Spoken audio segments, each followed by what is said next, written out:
story.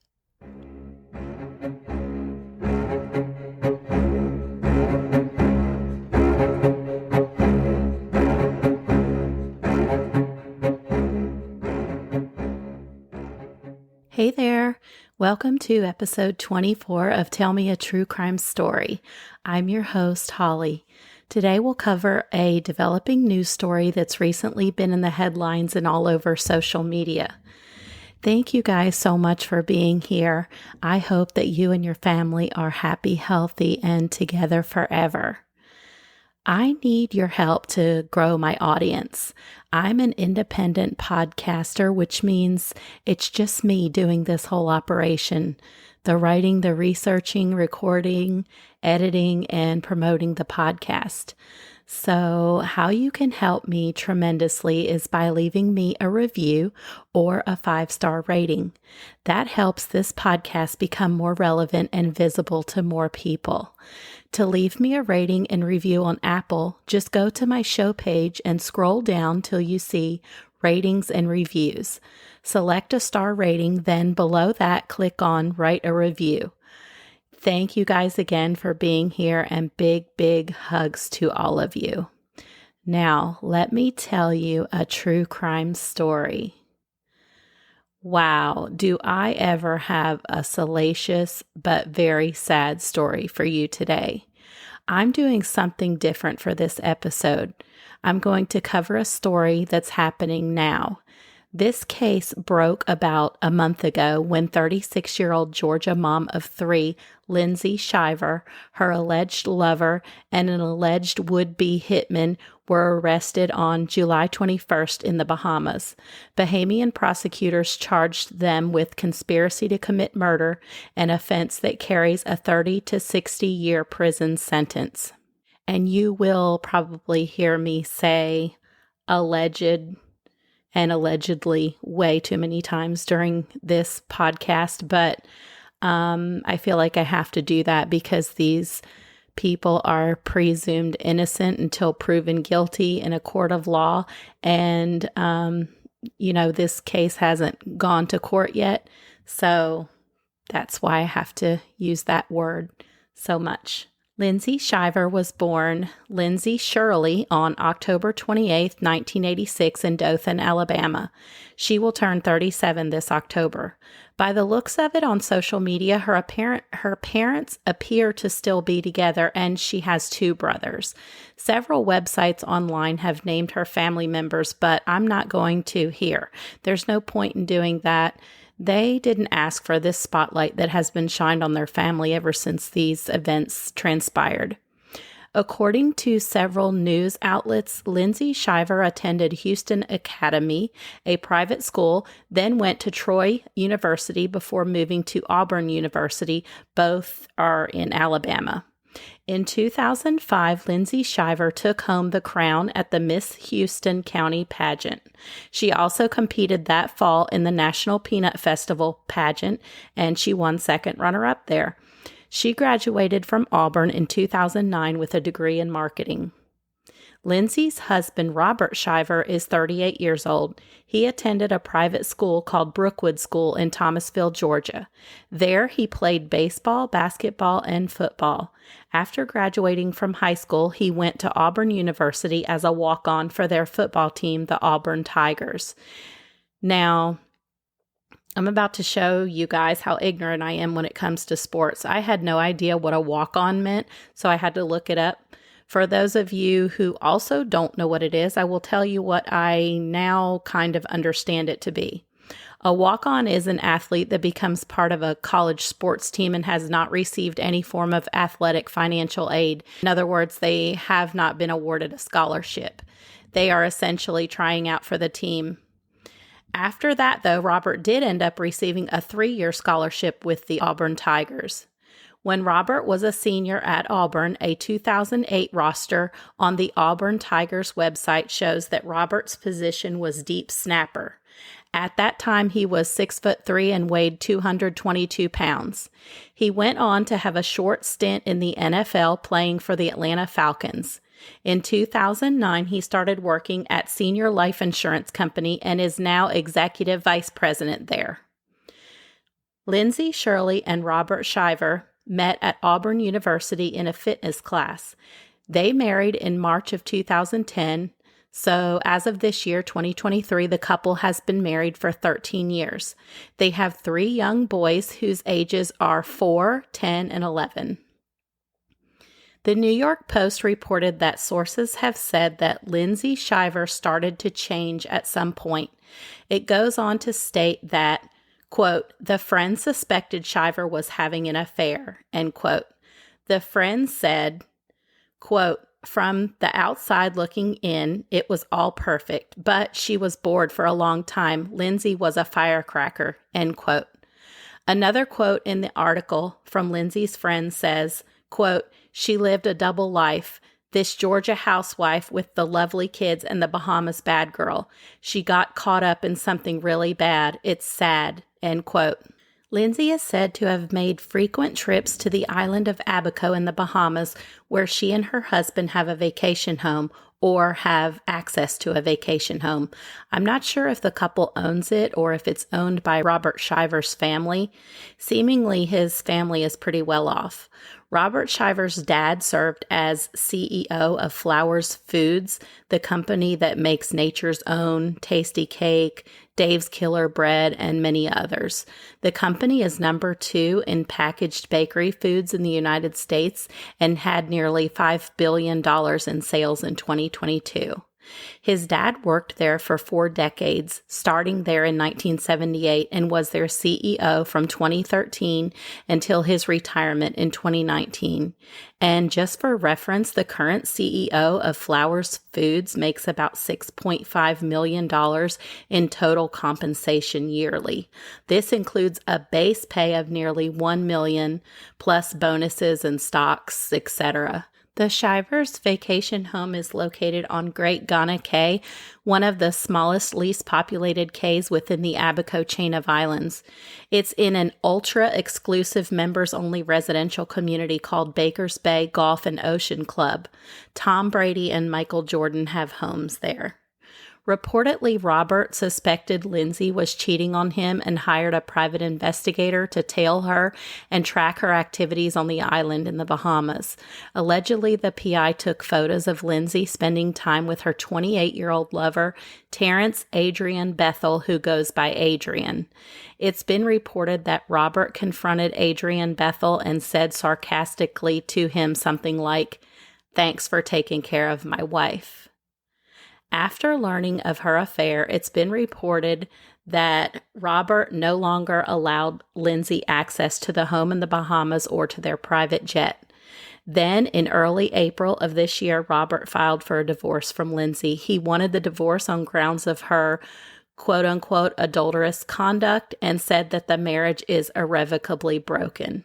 In the court filing, he said that Lindsay was not entitled to alimony because she was able-bodied and able to work. He cited her degree in marketing from Auburn University as her means to support herself financially.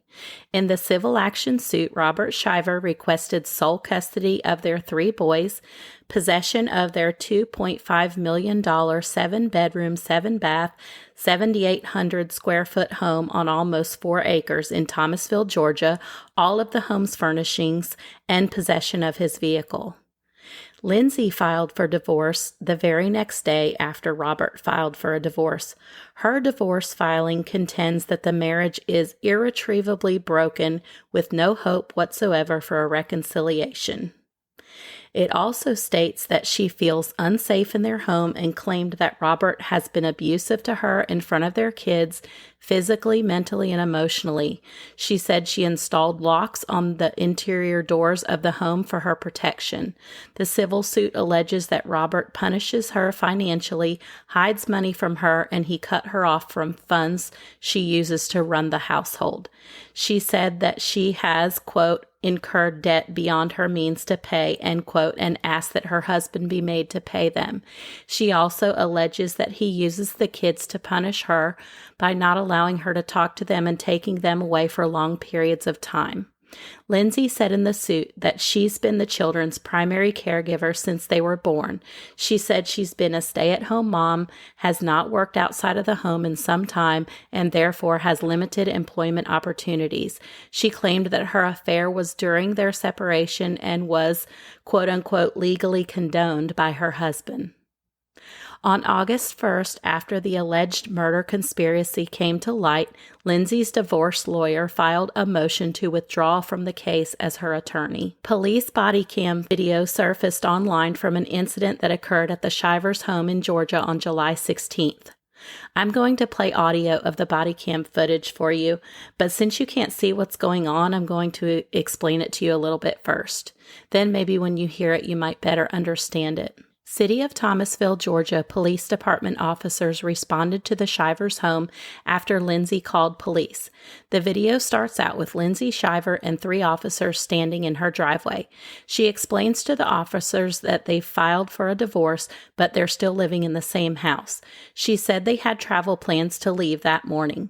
She said she called the police because her husband physically moved her away from her car and tried to unload her car of her kids' suitcases. An officer asked her what she wants them to do, like how she wants the officers to help her. The officers then wanted to speak to Robert after they asked Lindsay if he'd done anything physical to her or put his hands on her. Lindsay then repeated that Robert had pushed her away from her car so that he could get their kids' belongings from it. They all walked closer to the house near the open garage doors. 2 of the 3 garage doors are open, and there's a dark-colored Cadillac Escalade parked in the middle garage door, which is presumably Lindsay's vehicle. And there is a white 4-door Ford truck backed up to the first open garage door. Robert tells cops that for the past 3 weeks, Lindsay's had a couples trip planned with her boyfriend to go to Key West. He said he's on the way to the Bahamas with his kids. He said that the day before, Lindsay had told him she changed her plans and was now going to get on their airplane with him and the kids and go to the Bahamas. Once in the Bahamas, she would go elsewhere with her boyfriend, and Robert and the kids would go to their house. Robert said he would not allow her to get on the plane with him and the kids because that would mess with their heads. He goes on to say that he owns 50% of an airplane and that on paper, Lindsay owns 25% of it. He said the other person that owns the other half of the airplane agrees with him that Lindsay not be allowed on the plane. So he said that means that with his 25% part ownership and the other person's 50% ownership, that's 75% that don't want Lindsay on the plane. Lindsay brings up the alleged pushing incident, and Robert claimed he did not push Lindsay away from the car. The officer explains to Robert and Lindsay that the pushing would be an act of simple assault, but in this situation, it's he said, she said, because it can't be proven if it happened or not. As Robert gets his kids' suitcases out of the back of Lindsay's Escalade and puts them in his truck, Lindsay tells Robert she's still going. He responds to her by saying that the pilot said it was too late to put her on the plane. Lindsay says she's got to go pick up 2 of her kids. Robert comes out of the garage door that leads into the house with a young child in his arms and puts him in his truck. Of course, he's inside now. Okay. So what's going on? Y'all are separated, or what's the deal? We have filed for divorce. Okay. Living in the same house. It's hell on earth, as you can imagine. Okay. But anyway, woke up this morning. We have travel plans to leave. Mm-hmm. And he's insisting that I don't go. Okay.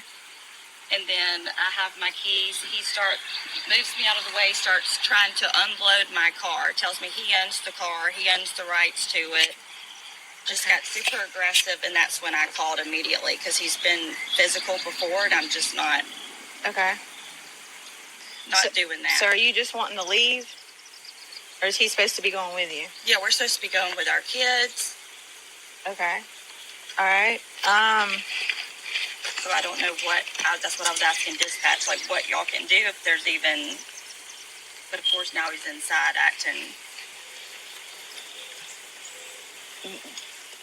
I mean, I don't know what it is that you want us to do. I mean, if y'all have filed for divorce and y'all are going on a vacation, other than telling him he needs to calm down, I don't personally recommend you go on a vacation if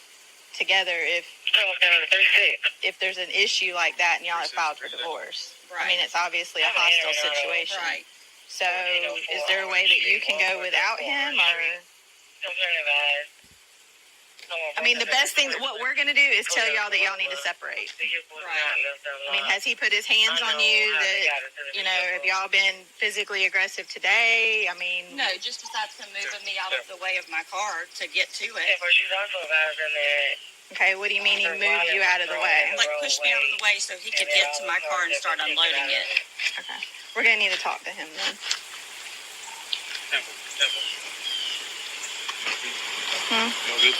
Well, until he comes out here and decides to show out. So I don't know what's going to happen with that. You familiar with her? Nope. Familiar with her? Somebody was almost out sleeping in our house like a week. This house? Before they realized it? Yeah. What in the hell? Why are you filed for divorce and going to go on vacation together? And that's not something that we can work out for you. I mean, because we're going to tell you to separate.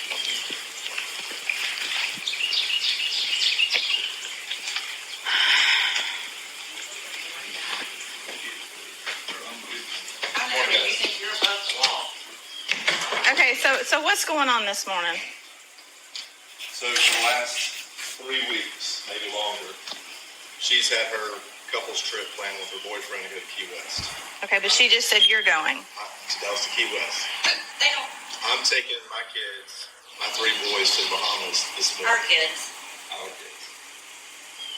Yesterday, she sent a message saying that she's going to change her plans and now get on the airplane with me and the kids to go to Bahamas. That I own too, And by when the we way. land, she's going to go to her boyfriend. Elsewhere. And me and the kids are going to our house. And I've told her I'm not supporting that. And you're not getting on the airplane. That can mess with the kids' heads. And it's just something we're not going to do. Well, I own 50% of the airplane. She, on paper, owns 25 of that. And majority owner, the other 50% owner, and myself are both in agreement to not have her on the airplane. So 75% says we don't want you on the plane. That doesn't mean you get aggressive, push me out of the way, start unloading my car. Push you out of the way. Yes, at the back of the car.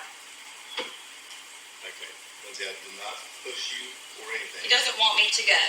I raised the back to grab my kids' suitcases. So With we a could locked leave. car. So we could leave. That's all it is. Okay. I'm going to tell you both, like I told you a minute ago, y'all are filed for divorce, okay? In situations like this, the best thing that we always recommend is y'all separate. Don't just separate from each other.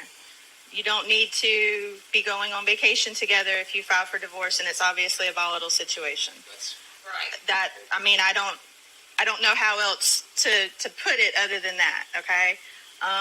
As far as the pushing and shoving, say Georgia advises that you put your hands on each other, that is an act of simple assault, and you can be arrested on that for family violence, okay?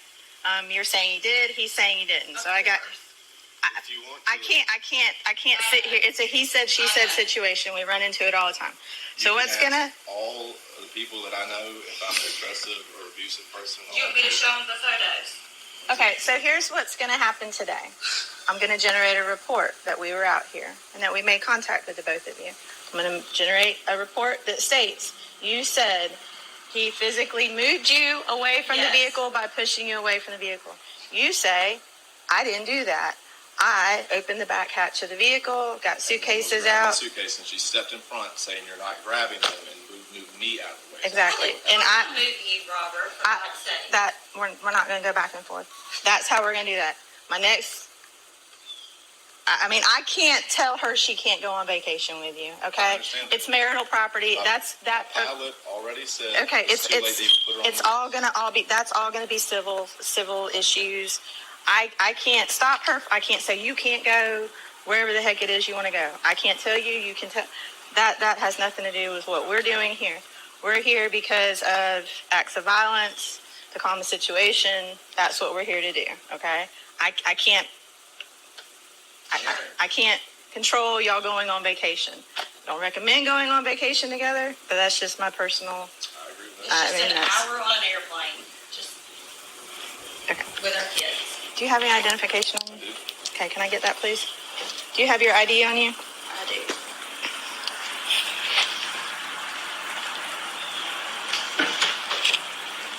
Mr. Shiver, what's your phone number? 221, what was it, 75? 7579. Now, since I own this vehicle and it's solely in my name. It's marital property right now. She still has access to it. Okay, I understand she has access to it, but can I not get my kids' suitcases out of the back? Yes. You can get your children's property out of it. So he can get the kids' stuff out of my car. It's marital property. Thank you.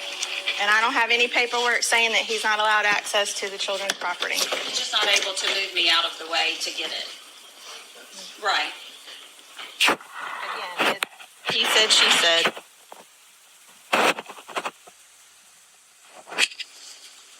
I'm still going, Robert, so you can take. Pilot already said, Lindsay, that it's too late to put you on. And that he has to pick up the other owner after he drops us, so we can't be late. 334 714 963. Here's your ID back. Thank you. About what time this morning did all this start? 7 a.m. So you're supposed to be going to the... She was supposed to be going to Key West and cancel. Well aware. I text the pilot. Everybody knew it. Okay. He's just being extremely difficult. Which, that's nothing freaking new. Okay, so are you leaving now? I have to go get my kids. Okay, all right. There's two that are at other places. Okay, all right. Like I said, my only recommendation for you is that y'all just separate. Well, it's always just going to be a he said, she said. I mean, you get video footage, you have surveillance cameras, you have something that I can look at and say, yes, he put his hands on you. I mean, you know, we have an independent witness that's non-biased. I mean, you know, something, other statements. But right now I have you and him, and, you know, he's saying one thing, you're saying another, you know. I mean, if it's this type of situation, y'all just need to separate. I mean, just don't be around each other if it's going to be like this. So how do we do that with 3 kids? All right, where are you at? Are you at the cops? So now I'm able to get my kids' stuff back out of the vehicle. Okay, why are we doing this, though? Why do you need to do that? Well, because he's taken my kids. So we're going to go back, and so we're going to stand here while y'all go back and forth moving suitcases back and forth between cars. So that's what's just happened. If that's what you feel like you need to do, then by all means do it. But you understand it's making the situation worse, and you're doing it in front of the children now. I don't. Our plans have been the same for weeks.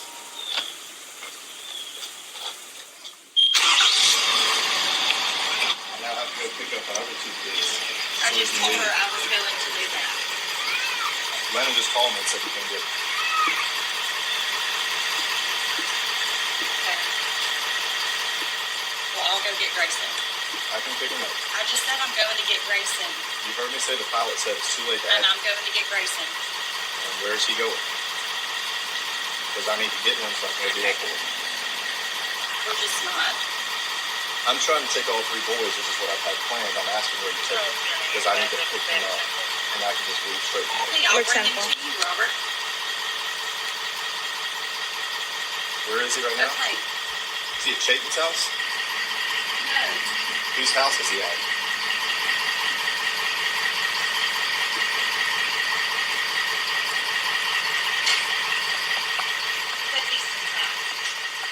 I can pick him up on the way out.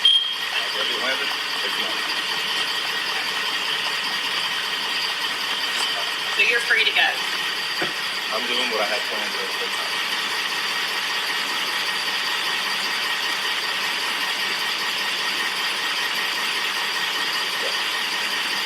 Well, at least there's a record of it. It's fine. No big deal. Okay, wait right here. I got to get you both case number, okay? That's about it for the body cam footage. The police officer goes back to her police cruiser and gets 2 pamphlets and writes the case number on each of them. She then walks back up to the house and hands one to Lindsay. Then she hands the other to Robert as he straps his little boy into his car seat. Lindsay's alleged lover, Adrien Bethel, is from Abaco. A source told the New York Post that, quote, he's a smooth guy, end quote, and, quote, he likes to socialize with the tourists and the people with second homes, end quote, in the Bahamas. Adrien Bethel worked as a bartender at Grabber's Bar and Grill. The bar is about 3 miles away from Baker's Bay, the exclusive members-only community where the Shivers have their home on the island. The area is said to be a paradise. It's gorgeous, laid back, and peaceful. There are beautiful, huge yachts and magnificent homes. Many people get around on the island on golf carts. Reportedly, Grabber's Bar is where Adrien Bethel and Lindsay met. Lindsay's friend told the New York Post that once Robert filed for divorce, Lindsay didn't hide her affair with Adrien Bethel. She would openly spend time with him and his friends. One of Adrien Bethel's friends, the man who was to be the alleged hitman, 29-year-old Faron Newbold Jr., who reportedly goes by Phalo, is from Abaco too. Supposedly he and Adrien Bethel have known each other since childhood, but beyond that I couldn't find any more information or details about their friendship. According to a family member of Faron Newbold Jr. and his father that Court TV reporters caught up with in the Bahamas, the alleged would-be hitman, Faron Newbold Jr., comes from a nice family and is a hard worker. He has a good job working for Bahamas Power and Light. He is reportedly an engineer and an aspiring music producer. He also works with his father, who helps to develop the island, which was devastated by Category 5 Hurricane Dorian in 2019. Faron Newbold Jr.'s father, Faron Newbold, is chief counselor of the Central Abaco District Council and chairman of the Dundas Town Committee. Allegedly, the murder conspiracy plot was uncovered when Bahamian police were investigating an unrelated break-in at Grabber's Bar and Grill, where Adrien Bethel was a barman at the time. The police searched Grabber's staff members' phones, including Adrien Bethel's phone, in relation to the break-in. That's when they discovered messages and photos on WhatsApp, which is a free instant messaging app between Lindsay Shiver, Adrien Bethel, and Faron Newbold Jr., allegedly discussing killing Robert Shiver. Lindsay allegedly sent pictures of her estranged husband, Robert, to Faron Newbold Jr. along with the words, quote, unquote, kill him. That text was allegedly sent on July 16th, the same day the police went to Lindsay and Robert's home in Georgia, and it was captured on the police body cam. According to the Daily Mail, during a police interview, Lindsay admitted to sending the messages and photos. Later, she claimed she was just venting to her friends and was not serious about having her husband murdered. Robert was alerted by the Bahamian police of the murder plot. He flew back to the United States shortly thereafter, probably out of fear for his and his kids' lives.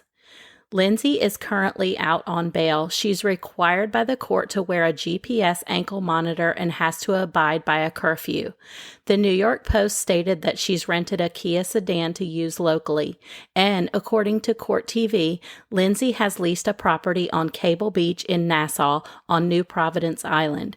She can leave her residence at 6 a.m. and must be back in before 8 p.m. She's required to stay in the Bahamas and check in at the Cable Beach police station 3 times a week on Mondays, Wednesdays, and Fridays between 9 a.m. and 6 p.m. Adrien Bethel and Faron Newbold Jr. were released on $20,000 bond each. They must also wear ankle monitors, abide by a curfew, and check in 3 times weekly. Their check-in location is the Central Police Station in Nassau on New Providence Island. Further conditions of their bond release include that the three defendants cannot interact with one another. They cannot talk to any witnesses or potential witnesses in this case. They are prohibited from making contact with Robert Shiver and cannot go within 100 feet of him. Lindsay cannot talk to her children. The defendants cannot travel. They must stay in Nassau. They had to surrender their passports. All three suspects have been charged together as co-conspirators and share the same attorney. Adrien Bethel broke his silence upon his release on bond and told Daily Mail that the text messages exchanged by Lindsay, Faron Newbold Jr., and himself were blown out of proportion by the police. He said he believes that the charges will be dropped. He also declared his love for Lindsay Shiver. Before Lindsay Shiver was released on bail, she was held in the notorious Fox Hill prison. Reportedly, she wore a gold diamond-studded Cartier love bracelet worth thousands of dollars while incarcerated because guards couldn't find a way to remove it. Apparently, the love bracelets have to be taken off with a screwdriver. It was initially reported that Lindsay's husband, Robert, posted her $100,000 bail to get her out, but later Court TV reported that he did not post her bail. However, Robert did agree to her release with prosecutors. Lindsay's family wired the money to her Bahamian attorney after she was able to secure a lease to rent a place in the Bahamas because it was a requirement of her release that she remain in the Bahamas. Upon her release, Lindsay told the New York Post, quote, "I really can't say too much right now. It's been hard, but I can't speak about it," end quote. Presumably about the Kia she's rented, she said, quote, "Now I'm having issues with my car. I have to deal with that now on top of everything else. But I really can't say anything more. I'm sorry. Thank you for being respectful," end quote. The Fox Hill prison in Nassau, where Lindsay was held for about 20 or so days, is run by the Bahamas Department of Correctional Services. The prison is located on the east side of New Providence Island in Nassau and is known for its very harsh conditions, at least for the male inmates. In a 2021 Human Rights Report on the prison, it states that the prison was overcrowded and inmates had poor nutrition. There was inadequate sanitation and inadequate medical care. Maximum security cells for men were 6 feet by 10 feet and held up to 6 prisoners. There were no mattresses or toilets in the cells. Buckets were used for human waste. The cells were infested with rats, maggots, and insects. There is a separate area for women at the prison, which is where I'm assuming that Lindsay was held while at Fox Hill. The female campus averages around 40 female prisoners. According to the same 2021 report, quote, "The women's facilities were generally more comfortable with dormitory-style quarters and adequate bathrooms," end quote. Court TV correspondent Matt Johnson, who has been present in court during the three defendants' recent court hearings, has reported that Lindsay, Adrien Bethel, and Faron Newbold Jr. sit together in a cordoned-off area, sort of a box with bars. I looked that up and discovered that it's called a dock, and it's the reserved seating area exclusively reserved for criminal defendants in the British Commonwealth and many other countries. Court TV's Matt Johnson said that at one hearing, Faron Newbold Jr., who was wearing a face mask like a COVID mask, lowered his mask, looked toward the media seated in the gallery, and asked them who they were with and where they were from. Presumably, he was curious about the international reporting being done on the case. Matt Johnson also said that Lindsay and Adrien Bethel were looking into each other's eyes and touching each other at times. Lindsay was giggling. And that just baffled me. I don't understand how that makes any sense, being that the three defendants aren't even supposed to communicate with one another. During another court appearance, Lindsay and her alleged lover, Adrien Bethel, were talking in court, and it was getting rather, quote-unquote, steamy, according to Court TV's Matt Johnson. He also said that Faron Newbold Jr. did not seem to want to talk with them or interact with them. The trio's next court date is October 5th. Lindsay's grandpa told the New York Post that he was, quote-unquote, sad, shocked, and disappointed when he learned Lindsay had been arrested in a murder-for-hire plot against Robert. He went on to say, quote, "It just tore us up. It's just a shame, a crying shame for Robert and the kids and everyone else. It's hard to believe because they're such a fine couple and a fine family. I know Lindsay, or I thought I did, and I don't know what could have happened, but something happened. I don't know if she lost her mind or what. I don't know." End quote. He said Robert was a quote-unquote good fellow and that he never witnessed any signs of domestic abuse. So that's all I have for you guys on this story for now. Thank you guys so much for listening to this episode of Tell Me a True Crime Story. Please tell your friends, coworkers, and family about this podcast. Share a link to the podcast with someone who loves true crime, and follow the podcast on social media. Facebook, Instagram, and TikTok are at Tell Me a True Crime Story. And remember, it would really, really help me out a ton if you would write a short but sweet review for the podcast on Apple Podcasts, or give it a 5-star rating on Spotify or anywhere else that you know of that you can rate or review podcast. Thank you so much for being here. You know that I truly, truly appreciate each and every one of you. Join me in episode 25 when I'll tell you another true crime story. Big, big hugs to all of you. Bye-bye.